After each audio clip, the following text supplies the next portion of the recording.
Hello friends, मैं US किसी official visit से आया हुआ था। तो इंस्टेड ऑफ ऑफिस आज का वीडियो हमारा बीच पे होने वाला है। आज हम बीच पे डिस्कस करने वाले हैं regarding 3 stage of the quenching.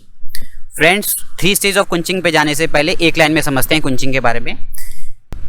Friends, heat treatment में रैपिड कूलिंग रेट आपको ऑब्टेन करने के लिए आप एक मेटल को दूसरे कूलर मेटल के साथ कांटेक्ट में लाते हैं, उसे कहते हैं कुंचिंग। अब ये आपका डिपेंड करेगा, जो ऑब्जेक्ट है उसके टेम्परेचर पे डिपेंड करेगा, उसकी थर्मल प्रॉपर्टीज़ पे डिपेंड करेगा, सेक्शनल डाया पे डिपेंड करेगा, डिग्री ऑफ रफनेस पे डिपेंड करेगा, और जो आप कूलेंट यूज़ कर रहे हैं उसका टेम्परेचर कितना है, बॉइलिंग पॉइंट कितना है, थर्मल कंडक्टिविटी क्या है, उसके ऊपर डिपेंडेंट करता है। बट इसे थोड़ा लीव करते हैं साइड में, क्योंकि बिल्कुल सेपरेट टॉपिक हो जाता है। हम अपने टॉपिक पे आते हैं, जो कि है 3 स्टेज ऑफ द कुंचिंग। जैसे कि मैं बीच पे आया हूँ, तो एग्जांपल लेते हैं वाटर कुंचिंग का। कोई भी मेटल लेते हैं जिसका ऑस्टेनाइजिंग टेम्परेचर 850 डिग्री सेल्सियस है, उसे हम वाटर कुंच करने वाले हैं। Friends, now coming on to the very first stage, that is the vapour blanket stage.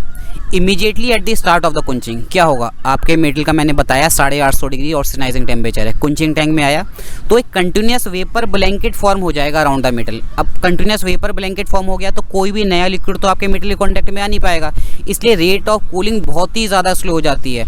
ये मोस्ट अनडिजायरेबल स्टेज होती है।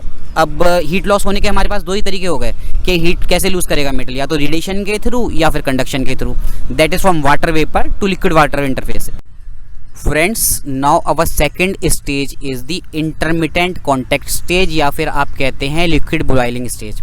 जैसे मैंने बताया पिछली स्टेज में वेपर ब्लैंकेट फॉर्म हो गया था, वो इंटरमिटेंटली मींस नॉट कंटिन्यूसली इस स्टेज में ब्रेक हो जाता है। जैसे ही वो ब्रेक होगा, नया लिक्विड आपका मेटल के कॉन्टैक्ट में आएगा, but violent vapour bubbles form होते हैं, वो वायलेंटली उस लिक्विड को द्वार से साइड कर देते हैं, और उन वेपर बबल्स कन्वेक्शन के थ्रू वो साइड हो जाते हैं। तो अगेन आपका मेटल के कांटेक्ट में लिक्विड आता रहता है, हटता रहता है, आता रहता है, हटता रहता है। So this stage is very very important because austenitic condition transform more rapidly during this stage. इस स्टेज में हम डील करते हैं around 100 to 500 degree Celsius temperature.